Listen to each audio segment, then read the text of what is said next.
నమస్తే, good evening. Welcome to evening edition. నేను Sonia. Evening ఎడిషన్లో ముందుగా హెడ్లైన్ చూద్దాం. బీజేపీని గెలిపిస్తే నిజాం ఆనవరు లేకుండా చేస్తాం. కాంగ్రెస్, బీఆర్ఎస్ సహా మజ్లిస్పై అమిత్ షా ధ్వజం.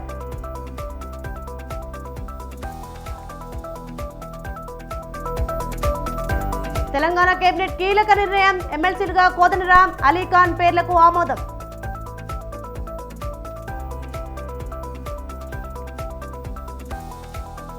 కరీంనగర్లో బీఆర్ఎస్ ఖదరబేరి, కాసేపట్లో చేరుకోనున్న కేసీఆర్.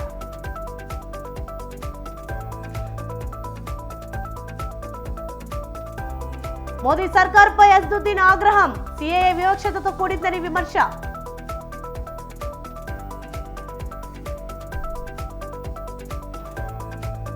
మత్స్యకారులకు ఏపీ సర్కార్ ఆర్థిక సాయం. ఓఎన్జీసీ పైప్ లైన్ తో నష్టపోయిన వారి ఖాతాల్లో నగదు జమ.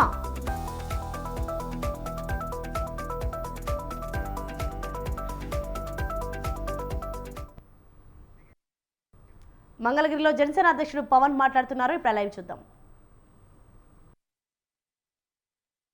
ఎమ్మెల్యేగా ఓడిపోయిన వ్యక్తి, భీమవరంలో ఎమ్మెల్యేగా ఓడిపోయిన వ్యక్తి ఈ అలయన్స్ని ముందుకు తీసుకెళ్లడంలో కీలకమైన వ్యక్తి అయ్యాడు.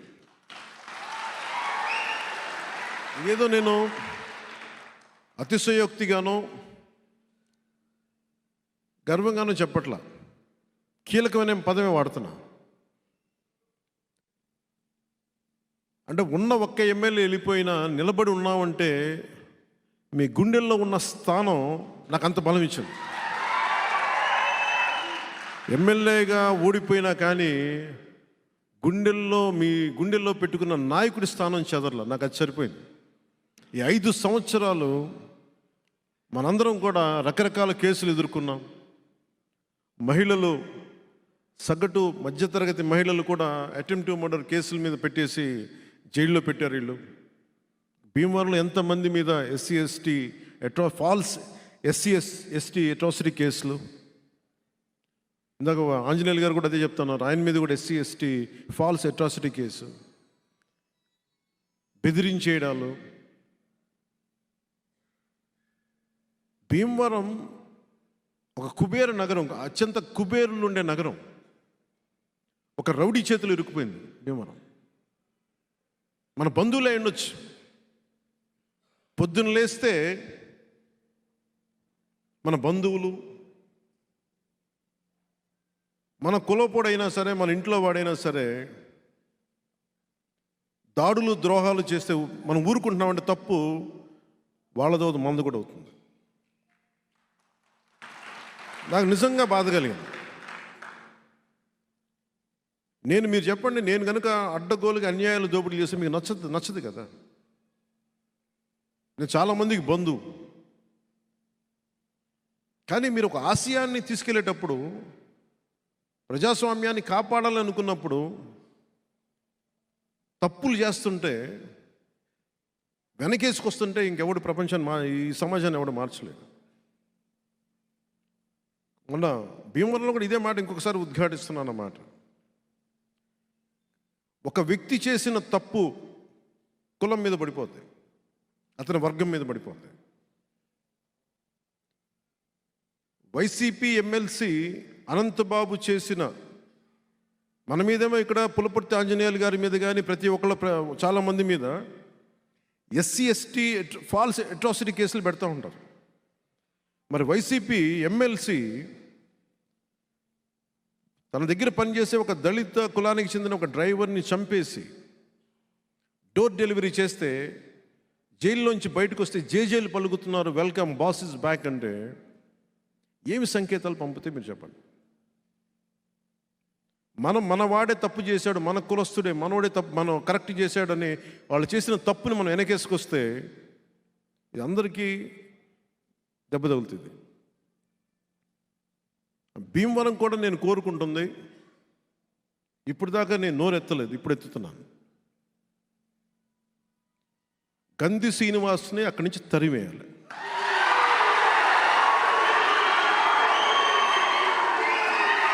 మీలో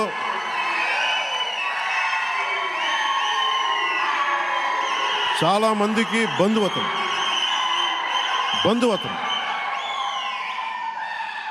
చాలామందికి అతను బంధువు సరైనవాడా? కాపు కులస్తుడే సరైనవాడా? కాపు కులస్తుడే మంచి చేసేవాడా? కాపు కులస్తుడే సమాజానికి అండగా ఉండేవాడా? మరి అలాంటి వాడిని ఎలా వెనకేసుకొస్తాం? మన బంధువు అని చెప్పి, మన కాపు కులస్తుని చెప్పి ఎలా వెనకేసుకొస్తాం? ఇలా చేస్తే బుట్టలో, తాజా పండ్లు ఉన్న బుట్టలో కుళ్ళిపోయిన పండు వస్తే మొత్తం ఎలా కుళ్ళిపోద్దో వెనకేసుకొచ్చే వాళ్ళు కూడా కుళ్ళిపోతారు. ఇది మీరు చాలా చాలా క్షుణ్ణంగా ఆలోచించాలి, లోతుగా అర్థం చేసుకోవాలి. ఒక వీధి రౌడీని ఎమ్మెల్యే చేస్తే ఏ స్థాయికి వచ్చిందో ఈ రోజున భీమవరం చిన్న నిమ్మకాయ సోడా అమ్ముకునే వ్యక్తులు కూడా బెదిరించే స్థాయికి వెళ్ళిపోయింది. మాతో బాగుండొచ్చు, మా బంధువులతో బాగుండొచ్చు, అట్టడుగు వర్గాలతోటి అత్యంత దూరాన ఉన్న వ్యక్తితోటి ఎలా ప్రవర్తిస్తాడన్న దాని మీదే మనం ఆధారపడి ఉంటాం.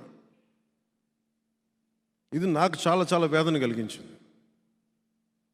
నేను చాలాసార్లు పార్టీ పెట్టడానికి సొంత నన్ను కాదని బయటకు వచ్చాను, గుర్తుపెట్టుకోండి. ఆయన కాదనే వచ్చాను, ఆయన ఇబ్బంది పెట్టే వచ్చాను, నాకు తెలుసు. కానీ నేను ఆశయం మీద నిలబడితే, కొట్లాడితే ముందు వెనక చూడను. ఆ నిర్ణయం తీసుకోబోయే ముందు లక్ష ఆలోచిస్తాను. ఈరోజు నేను ఒకటే కోరుకుంటున్నాను మిమ్మల్ని అందరినీ. నేను భీమవరంలో ఎర్రంకి సూర్యారావు గారిని అడిగిన, ఆయన నేను కలిసి వెళ్ళాను మొత్తం డంపింగ్ యార్డ్ అంతా. నేను నిజంగా గెలిచి ఉంటే ఈ పాటికి మొత్తం తీసే మొట్టమొదటి రాగానే వచ్చిన పని అది చేసేవాడిని. రేపొద్దున జనసేన గెలవగానే ముందు ఆ దుర్గంధం వచ్చే ఆ డంపింగ్ యార్డ్ని సరిచేయాల్సిన అవసరం. ఎందుకంటే మన భోపాల్లో ఈ రీసైక్లింగ్ చాలా ఉంటుంది.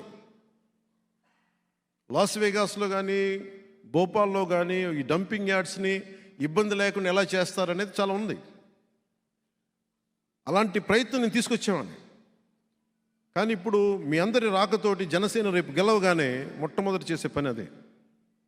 అలాగే అక్కడ కావాల్సిన వసతులు, సౌకర్యాలు కానీ, రోడ్లు కానీ, రవాణా వ్యవస్థ కానీ ఇవన్నీ సరిచేయాల్సిన అవసరమే. ముఖ్యంగా భీమవరంలో కావాల్సింది రౌడిజంని కట్టడి చేయాల్సిన అవసరం చాలా. అంటే నేను కొన్ని గొడవలు పెట్టుకోను, ఆ ధైర్యం లేక ఇవన్నీ కాదు. నేను గొడవ పెట్టుకుంటే ఎటు దారి తీస్తుందో అన్న ఒక బాధ్యత నేను చాలా నియంత్రిస్తుంది. ఎవరు నన్ను ఆపడానికి, రాళ్ళు గీళ్ళు వేయడానికి నా మీద సిద్ధపడ్డారు మొన్న. అలాంటి రౌడీ మూకలకు కూడా చెప్తా ఉన్నాను, నేను చాలా హ్యాండ్స్ ఆన్ పొలిటికల్ లీడర్, గుర్తుపెట్టుకోండి. ఎంత పద్ధతిగా మాట్లాడతానో, ఎంత పాలసీ మేకింగ్ గురించి మాట్లాడతానో, మీరు గొడవలకి సై అంటే దానికి రెండింతలు సై అని చెప్తాను, గుర్తుపెట్టుకోండి. చాలా పద్ధతిగా మాట్లాడతాం, చాలా దిగి మాట్లాడతాం, మర్యాద ఇచ్చి మాట్లాడతాం. రౌడిజం చేస్తామంటే రేపొద్దున వస్తాం మేము భీమవరంకి వస్తాను. ఈసారి మీరు నా మీద దాడి చేయండి, నేను చూస్తాను. ఎందుకంటే నేను యుద్ధంనే ప్రకటించాను. తాడేపల్లిగూడెం సభలో యుద్ధంనే ప్రకటించాను. అతను సిద్ధమని ఆయన చిన్న కోకిలా కోస్తున్నాడు కదా, ఆయనకి యుద్ధమే యుద్ధం. యుద్ధం తాలూకు అంతిమ లక్ష్యం ప్రక్షాళన, ప్రభుత్వం మారేలా చేయడం. యుద్ధం తాలూకు అంతిమ లక్ష్యం ప్రభుత్వాన్ని మార్చేలా చేయటం. జగన్కి ఆ యుద్ధం.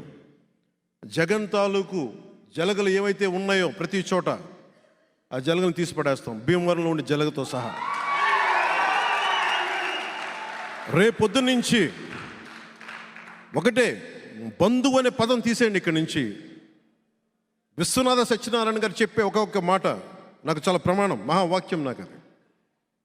అన్ని అనర్థాలకి మూలం మానవ ప్రవృత్తి హేతువు కానీ, వాని కులం కానీ, మతం కానీ, ప్రాంతం కానీ కాదు. వీళ్ళ దిగజారుడుతనానికి కులం ఒకటి మద్దతు అయిందంటే అది డేంజర్, కులం అందరికీ పడిపోతుంది. మీ అందరికీ అర్థం కాంది కూడా, గ్రంథి శ్రీనివాస్ కాపు కులస్తుడు మనవాడని చెప్పి అందరు వెనకేసుకొస్తే అతను చేసే చెడ్డ పనులన్నీ, దుర్మార్గ పనులన్నీ ఆ చుట్టుపక్కల మొత్తం కాపు సామాజిక వర్గాన్ని మొత్తానికి వర్తించేస్తున్నారు. ఇది మీరు చాలా లోతుగా అధ్యయనం చేయాలి, ఆలోచించాలి. ఈ పార్టీలోకి గొడవ తగ్గించేవాడు కావాలి కానీ సమాజంలోకి, రాజకీయాల్లో గొడవ పెంచేవాడు రాకూడదు. నేను కోరుకుంటుంది కూడా పులపర్తి ఆంజనేయులు గారిని ఎందుకు ఆహ్వానించానంటే, గొడవ తగ్గించే వ్యక్తి, నిలబడే వ్యక్తి. మీరు నా వెన్నంట ఉండాలి. మీరు నా లాంటి వాళ్ళు, జనసేనకి వెన్నంటి ఉండాలి మీరు. ఆయన కూడా చాలా బలమైన నిర్ణయాలు తీసుకుంటారు. ఆయన చూస్తూ ఉన్నాను గత కొన్ని సంవత్సరాలుగా. వెనకేసుకు రావటాలు అవసరం లేదు. ముఖ్యంగా భీమవరం మన రాబోతున్న ఎన్నికల్లో, ఇంకో నెలన్నర రాబోతున్న ఎన్నికల్లో జనసేన దాన్ని కొట్టి తీరాలి. మనకి ఇది ఎన్ని కోట్లు పంచనివ్వండి, 100 కోట్లు పంచనివ్వండి, మనం కొట్టి తీరాల్సిన సీట్. ఇది మీరు ప్రెస్టేజ్గా తీసుకోండి. నేను మన భీమవరం నియోజకవర్గంలో చంద్రబాబు గారితో అందరితో మాట్లాడుతూ ఒకటే చెప్పాను, నేను రాష్ట్ర శ్రేయస్సు కోసం ఆలోచించే వ్యక్తిని తప్ప నా నియోజకవర్గం గురించి నేను ఎప్పుడు ఆలోచించలే. అంటే నేను నిజంగా అంత వ్యూహమే ఉండుంటే, నాకు వ్యూహం అంతా దేశం మీద ఉంటుంది, లేదంటే రాష్ట్రం మీద ఉంటుంది. కానీ నా గెలుపు మీద ఎప్పుడు లేదు. నిజంగా నా గెలుపు మీద కానీ మనసు పెట్టిండుంటే నాకు ఈరోజు పరిస్థితి వచ్చినది కాదు. నేనేమనుకున్నాను, నేను అందరి గురించి ఆలోచించినప్పుడు నా గెలుపు కోసం కొద్దిమంది ఆలోచిస్తారులే అనుకున్నాను. ఆలోచించారు కానీ నా సమూహం సరిపోలే. ఈసారి తప్పు లేకుండా చూసుకుందాం ఒకసారి.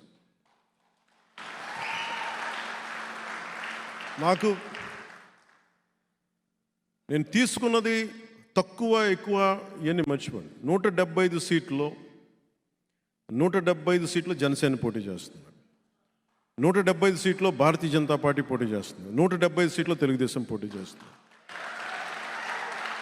ఎందుకంటే ఈసారి జగన్ తాలూకు పార్టీని పక్కన పెట్టకపోతే రాష్ట్రానికి కాదు దేశానికే హాని. అది ఇంత ఒక్కడి దగ్గర ఇన్ని వేల కోట్ల డబ్బు, ఒక్కడి దగ్గర ఇంత అరాచకం, ఇంత కిరాయి సైన్యం, ఒక్కడి దగ్గర ఇంత అక్రమంగా అధికారం, ఒక్కడి దగ్గర చేరితే ఇంకెవడు బతకలేడు. భీమవరంలో ఇంతమంది పెద్దలు ఉన్నారు, ఒకరు కాదు, ప్రపంచంలో అత్యంత ఎక్కువ ప్రపంచంలోని కుబేర్లంతా ఇక్కడ ఉన్నారు భీమవరంలో. కానీ అందరూ కలిసి ఒక్క రౌడీ ఎమ్మెల్యేకి భయపడాల్సి వస్తుంది, ఎదురు చెప్పలేకపోతుంది. ఎందుకు? దానికి కారణం నేనే బాధ్యతను. దానికి స్థలం నాకు అమ్మడానికి వచ్చి ఎమ్మెల్యే గారు మమ్మల్ని గొడవ మీద పెడతారని మీకు అమ్మలేమని నాకు చెప్పారు. కానీ నేను గొడవ పెట్టుకుందామంటే నాకు నిజంగా చొక్కా జించుకొని నాలాగా నిలబడే ఒక్క వ్యక్తి నుండి కొట్టేసేవాడిని పాటి. ఆ స్థలాన్ని ఇల్లు కట్టేసేవాడిని పాటికి. ఆ బాధ్యత తీసుకోవడానికి భయం వేసింది అందరికి. ఎందుకంటే గొడవ పెట్టుకోవాలి ఎమ్మెల్యేతోటి. నేను ఇవన్నీ పెట్టుకుంది నేను ఈ రోజున వీటన్నిటినీ ముందుకొచ్చి పులపర్తి ఆంజనేయులు గారు నాకు ఒకటే చెప్పారు. నేను పులపర్తి ఆంజనేయులు గారు ఒకటే ఒక బాధ్యత అడుగుతున్నాను ఈ రోజున, కోరిక. నాకు జనసేన ఆఫీస్కి నేను ఎప్పుడన్నా వచ్చి ఉండటానికి ఒక చిన్నపాటి స్థలం చూపించి నా డబ్బులతో నేను కొనుక్కుంటాను. ఎందుకంటే నేను ఎప్పుడు ఉచితంగా ఎవరిని ఏం అడగను. నాకు తీసుకోవడం కూడా నాకు ఇష్టం లేదు. ఈరోజు నేను అడుగుతున్నా.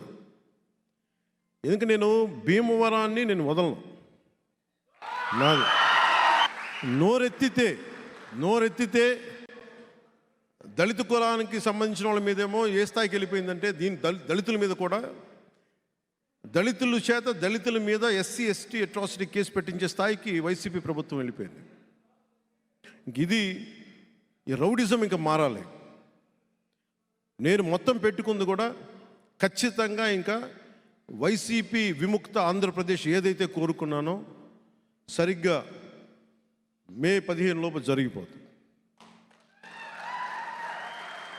ఇది ఈ అలయన్స్ చాలా కష్టసాధ్యమైంది, ఇంపాసిబుల్ టు అచీవ్. మీ అందరి గుండెల్లో ఇచ్చిన స్థానం నాకు గుండెల్లో ఇంత కొండంత బలాన్ని ఇచ్చింది. నాకు భీమవరంలో మనస్ఫూర్తిగా చెప్తున్నాను, నాకు ఇప్పుడు ఓటమి లేదు. నాకు ముందడిగే ఉంటుంది తప్ప నాకు ఓటమి అనేది తెలియదు. నాకు జీవితంలో గెలుపు కూడా తెలియదు. నాకు ప్రయాణమే తెలుసు, ముందడిగే తెలుసు. నేను కోరుకున్నదల్లా రౌడీల చేతుల్లోకి రాజ్యం వెళ్ళకూడదని. రౌడీల చేతుల నుంచి రాజ్యం తీసుకొని గాంధీలు, సుభాష్ చంద్రబోస్లు అక్కర్లేదు, కానీ కనీస విలువలు ఉన్న రాజకీయ నాయకుల చేతిలో ఉండాలని కోరుకునేవాడిని. అది తీసుకొస్తాం. దాంట్లో భాగంగానే మన భీమవరం సీటు జనసేన అవ్వాలి. పోయినసార్లా కాకుండా మనం బలమైన మెజారిటీతో మన జనసేన గెలుపుకుంటాను మనస్ఫూర్తిగా మీకు తెలియజేసుకుంటూ, మా చిన్నబాబు గారికి ప్రత్యేక కృతజ్ఞతలు. చంద్రశేఖర్ గారికి, పాపం చనమల చంద్రశేఖర్ గారు నేను ఓడిపోతే విపరీతంగా కన్నీళ్లు పెట్టుకున్న వ్యక్తి, కలిసినప్పుడల్లా కన్నీళ్లు పెట్టుకునే వ్యక్తి. ఈసారి మన ప్రభుత్వంలోకి ఇచ్చిన మీ కన్నీళ్ళు తుడుస్తాం.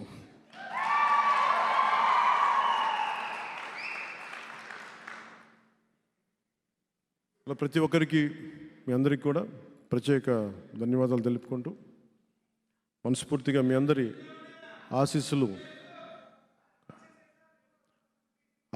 కోరుకుంటూ, లేదు ఇలా అయితే ప్రతి చోట చూస్తుంది. నాకు వదిలేండి అన్నీ.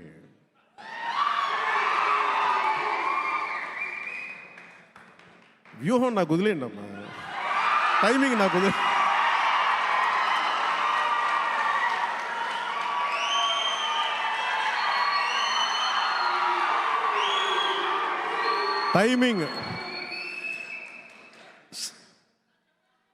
టైమింగ్ అండ్ స్ట్రాటజీ నాకు వదిలేండి.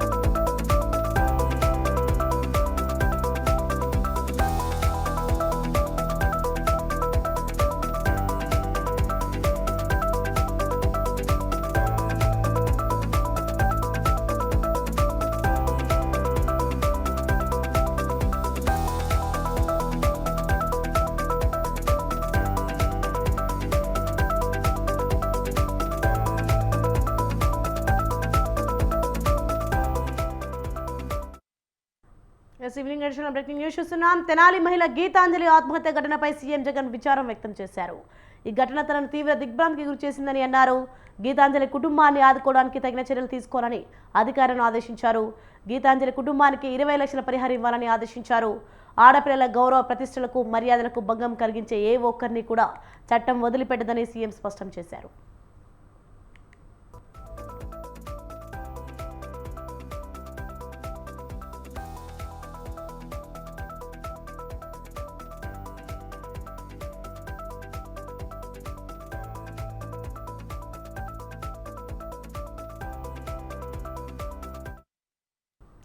బ్రేకింగ్ న్యూస్ చూస్తున్నాం. తెనాలి మహిళ గీతాంజలి ఆత్మహత్య ఘటనపై సీఎం జగన్ విచారం వ్యక్తం చేశారు. ఈ ఘటన తనను తీవ్ర దిగ్భ్రాంతికి గురి చేసిందని అన్నారు. గీతాంజలి కుటుంబాన్ని ఆదుకోవడానికి తగిన చర్యలు తీసుకోవాలని అధికారులను ఆదేశించారు. గీతాంజలి కుటుంబానికి 20 లక్షల పరిహారం ఇవ్వాలని ఆదేశించారు. ఆడపిల్లల గౌరవ ప్రతిష్టలకు, మర్యాదలకు భంగం కలిగించే ఏ ఒక్కరిని కూడా చట్టం వదిలిపెట్టదని సీఎం స్పష్టం చేశారు.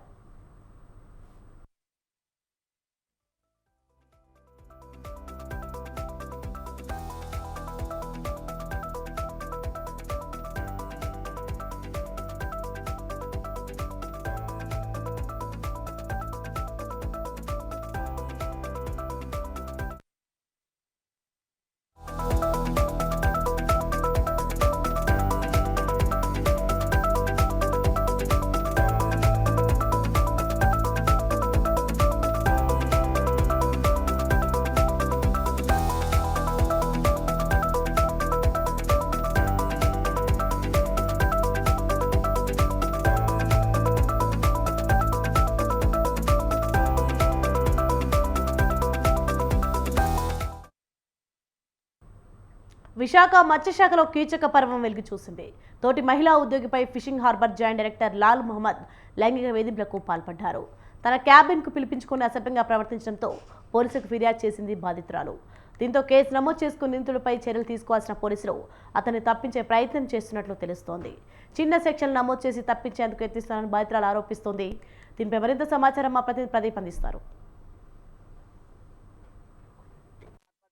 డైరెక్టర్ లాల్ మహమ్మద్ కీచక లీలలు బయటపడ్డాయి. తోటి ఉద్యోగస్తురాలని మహిళని తోటి పనిచేస్తున్న మహిళని ఒక ఫిషింగ్ హార్బర్ జాయింట్ డైరెక్టర్ ఉంటున్న ఏదైతే ఆఫీస్ లో ప్రభుత్వ ఆఫీస్ లో పనిచేస్తున్న మహిళని అయితే కొద్ది నెలల నుంచి కీచకంగా వ్యవహరిస్తూ కూడా బెదిరించి లొంగ తీసుకునే ప్రయత్నం అయితే జాయింట్ డైరెక్టర్ లాల్ మహమ్మద్ చేశారంటూ కూడా మహిళ పోలీసులకు ఫిర్యాదు ఇచ్చింది. అయితే చాలా రోజుల నుంచి మహిళ కేవలం జాయింట్ డైరెక్టర్ లాల్ మహమ్మద్ చేస్తున్న అరాచకాన్ని ఏదైతే ఉందో ఈ అరాచకం భరించలేక 1 టౌన్ పోలీసులకి వెళ్లి ఫిర్యాదు అవ్వడం జరిగింది. అయితే ప్రస్తుతం మనం విశాఖ ఫిషింగ్ హార్బర్ సమిత ప్రాంతంలో అయితే మనం ఉన్నాం, చూస్తున్నాం. ఇదే ప్రభుత్వ శాఖ Lal Mohammed director joint director Lal Mohammed ఉంటున్న ఆఫీస్ ఇది. ఈ ఆఫీస్ లోనే ఈ యొక్క మహిళ ఎవరైతే పనిచేస్తున్న మహిళని అయితే కొద్ది నెలల నుంచి కూడా లైంగికంగా వేధించి బెదిరించి చాలా భయోందనకు గురి చేశారంటూ కూడా తెలిసింది.